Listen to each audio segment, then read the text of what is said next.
लोग फिर एक बार सोच लीजिए।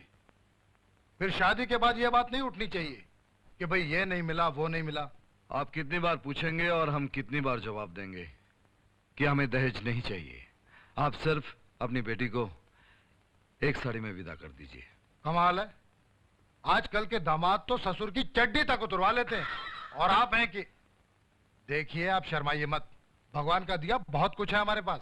भाई साहब, ये भगवान आपके उस्ताद लगते हैं क्या? चलिए, मैं इस समस्या का समाधान किए देता हूँ। इन्हें दहेज लेने से इनकार है, लेकिन अगर आप इन्हें दहेज देंगे तो ये दहेज लेंगे। जी नहीं, आप लोग जल्दी से मंगनी की रस्म पूरी कर दीजिए, क्योंकि ये दहेज नहीं ले सकते। आवाज कुछ बेसुरी लग रही है। दहेज नहीं ले सकते, मगर क्यों? इनको किसी की लड़की शादी में मिल जाए, यही बहुत है। दहेज तो बहुत दूर की बात है। आप अजीब बात कर रहे हैं। अरे ये लंगड़े हैं, लूले हैं, अपाहिज हैं, भिखारी हैं, क्या है? ये बिन बाप के हैं। इनके बाप का नाम क्या है इनको खुद पता नहीं। और जानते हो जिसे अपने बाप के नाम का पता ना उसे क्या कहा जाता है? हरामी। क्यों? अरे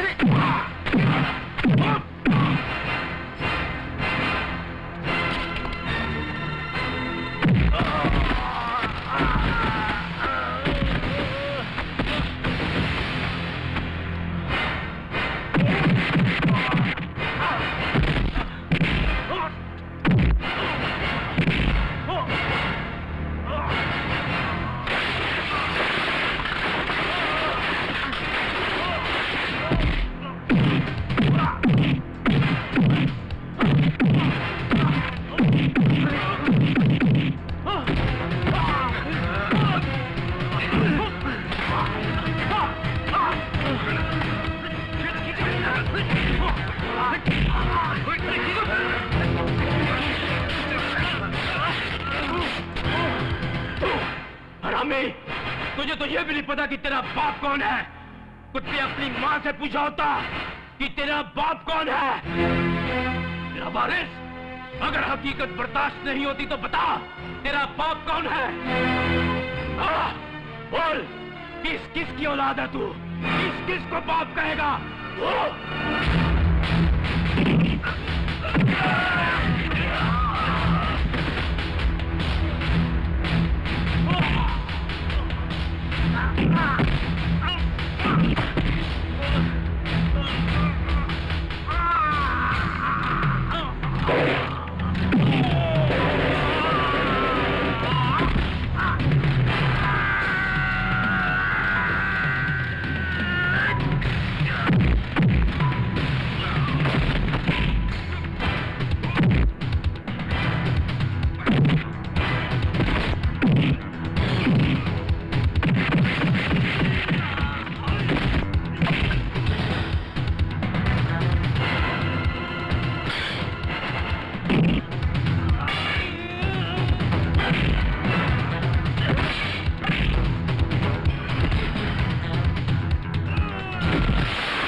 तुम अपनी मां की गलती को 1 घंटे भी बर्दाश्त नहीं कर सके। उसे भगवान के सर से उठाकर जमीन पर पटक दिया, और वो दूसरे का बोझ लिए 9 महीने तक ढोती रही। हम में से कोई नहीं चाहता था कि तुम पैदा होते। सिर्फ तुम्हारी मां चाहती थी जिसके टुकड़े करके बिखेर दी। अरे तुम क्या जानो कि तुम्हारी मां क्या थी? मुझसे पूछो, मुझसे। जनता के नेता के साहब, जनता के नेता के साहब। हम बहुत प्रसन्न हुए कि आप हमको उद्घाटन के खातिर ही यहाँ बुलाए हैं। ई दुकान का उद्घाटन करना है। जी नेताजी। यही काम तो है जो हम बहुत बेस्ट करता हूँ। जी। ये इस महीने का 13वां उद्घाटन है। अरे का उद्घाटन करवाना चाहते हो, रिबन बांधा ही नहीं? रिबन तो हम नहीं लाए सरकार। चिंता नहीं करो, हम साथ में लेके घूमता हूँ। लो ये कोना पकड़ो वहां से और तुम वहां से पकड़ो। कैंची? कैंची भी नहीं लाए सरकार। अच्छा वो भी हम लाए। अच्छा। कहाँ से आगे पता नहीं, उद्घाटन कराने के लिए। रेडी? हाँ जी, बजाओ ताली। लो अच्छी हूँ। बस कोई हार वार नहीं है? ये है ना साहब। ये तो हमारा अपना है। वो का है? मिठाई है साहब, मिठाई। हाँ दे रहे हैं, ई ले आओ।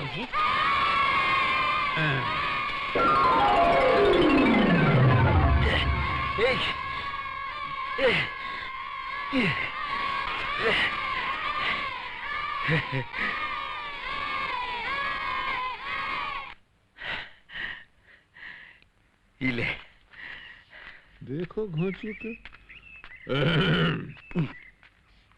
अरे का इतना लंबा चौड़ा ढांचा जैसे स्टील का कबाड़, और बच्चों की तरह उछल उछल के मिठाई लूटते हो? बुरी बात। अगर मिठाई फेंकना बुरी बात नहीं तो मिठाई लूटना बुरी बात कैसे हो गई? बात तो तुम तर्क की कर रहे हो। ये कौन? ये हमारा चेला है। कैसा चेला? ये तो बिल्कुल सफाचट तरबूज है। ये बाहर से ही नहीं अंदर से भी सफाचट है। क्या है साहब जी, आज की दुनिया में जीने के लिए ऐसे बिन दिमाग का आदमी का साथ होना बहुत जरूरी है। अरे ऐसे लोगों के सहारे तो कितनी पार्टियां, कितने मजहब कामयाब हो गए हैं। अरे वाह, दिमाग तो बड़ा तेज है तुम्हारा। काम क्या करते हो? बेकार हूँ। काहे? काम लगा नहीं?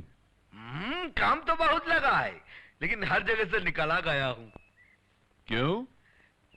काहे कि हमारी जबान थोड़ी लंबी और हमेशा चलती रहती है, इसलिए। तेज दिमाग और लंबी जबान पॉलिटिक्स के लिए बहुत जरूरी होती है। खैर अभी नौकरी तो हम लगा ही देते हैं। वो देखो सामने हुआ राजा साहब की हवेली है, हमारे दोस्त हैं, वहाँ नौकरी करोगे? इतनी शानदार हवेली नौकरी के लिए अच्छी नहीं। हम तो इसका मालिक होना चाहते हैं। सुनने में सपना? अरे तुमको तो जिला स्तर का नेता होना चाहिए था। फिलहाल कोई छोटी नौकरी करोगे? छोटा काम हम करूंगा तो वो काम बहुत बड़ा हो जाएगा साहब जी। अरे शाबाश, क्या बढ़िया आदमी है। सुनो, अगले चुनाव में हम पार्टी को उम्मीदवार हूं तो तुमसे थोड़ी सहायता की उम्मीद रखूं। अगर आप रूलिंग पार्टी के हैं तो आपके स्वागत है, लेकिन अगर आप विरोधी दल के हैं तो दिल से हम आपका साथ हूं। हाँ, क्या उत्तम फिलॉसफी है। जी चाहता तेरा चेहरा चूम लूं। एक मिनट, ये चेहरे पे घाव काहे का लगा? हाँ, वो क्या हुआ, कल सुबह मिलावटी राम अपने कुत्ते को बिस्किट का पैकेट बांट रहा था, तो हमने एक उठा लिया। साला कुत्ते को बुरा लग गया, गुर्रा कर हम पर लपक पड़ा। फिर का कुत्ता और कुत्ते की जाति। वो सेठ का कुत्ता है तो हम भी अमावस हूं। साले ने हमको काटा जरूर, लेकिन हमने बेचा को घोप दिया, घापा खलास कर दिया साले। क्या हुआ? वो बिस्कुट के लिए मटर। हम अपने फायदे का खातिर किसी का कुछ भी कर सकता हूँ। अरे तुमको तो स्टेट लेवल का नेता होना चाहिए था। सुनो, हमरे साथ काम करोगे? जब काम दे ही रहे हैं तो कुछ ढंग की भी बात करो, ताकि हम आपकी पोजीशन का कुछ ड्रेस बना लूं। कितना? 500। 500? हाँ, आपकी इज्जत का खातिर। उधार मांगने का ये विशेष गुण एक दिन तुमको बहुत महान बना देगा बेटुआ। ई लो, पूरा 500 रुपया, नहीं कम है। ई लो। बस जरा आपकी दया चाहिए। जा। चला। जीता रहो। इतने पैसे दे दिए? ये फटीचर बहुत दूर का घोड़ा है। आज हम इस पर 500 का जुआ खेला है, कल बहुत लाएगा। चले? चलो।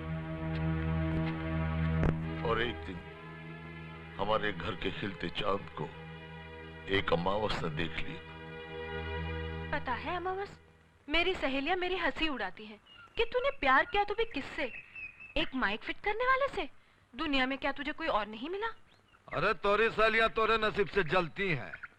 ये माइक फिट करे का काम कोनो मामूली बात है। इसके लिए बहुत बड़का नसीब चाहिए। तुझे मालूम है माइक चीज क्या है? प्रजातंत्र की जबान है, जबान। आज मीटिंग में आना और आके खुद दीदार कर ले। ये माइक फिट करने वाला क्या कमाल करता है। मेरी सहेलियां कहती हैं कि तुम मीटिंग में नेताओं को सोडा पिलाने का काम करते हो और उनकी झूठी बोतलें उठाते हो। कैसी बात करती है? मेहमानों की खातिरदारी करना कोनो खराब बात है? एक काम कर, आज अपनी सहेलियों को भी ले आना, उन्हें भी बोतल दे दूंगा। आएगी ना मीटिंग में? ना बाबा ना, मीटिंग में रात हो जाती है। अरे तब तो और अच्छी बात है। दिन को मिलती हो, कभी रात को मिलकर देखो, क्या मजा आता है। क्या मजा आता है? अरे रात को तारे निकलते हैं, तारे। हम तुमको तारे दिखाऊंगा। ना बाबा ना, मुझे डर लगता है। अरे जरूर आना, हम इंतजार करूंगा। हाँ? ना ना ना ना ना। एकदम ठंडी बैटरी है रे, गरम करे को टाइम लगेगा। गुरु, लड़की अच्छी है, इसे शादी बना लो गुरु। कैसी बात करता है, हैं? अभी जाकर इसके माँ बाप से कहे कि तोहरी बेटी के साथ हमारी शादी रचा दे, तो हमको सुना दिया रे के जा जा, कहाँ हमारी इज्जत और कहाँ माइक फीटर। अब साला ये माइक फीटर ऐसा मामला फीट करी कि उसके माँ बाप हमरे कदमों पे गिर कर कहे कि बेटा हमारी इज्जत की खातिर हमारी बेटी से शादी कर ले। मजा आ जाएगा ना।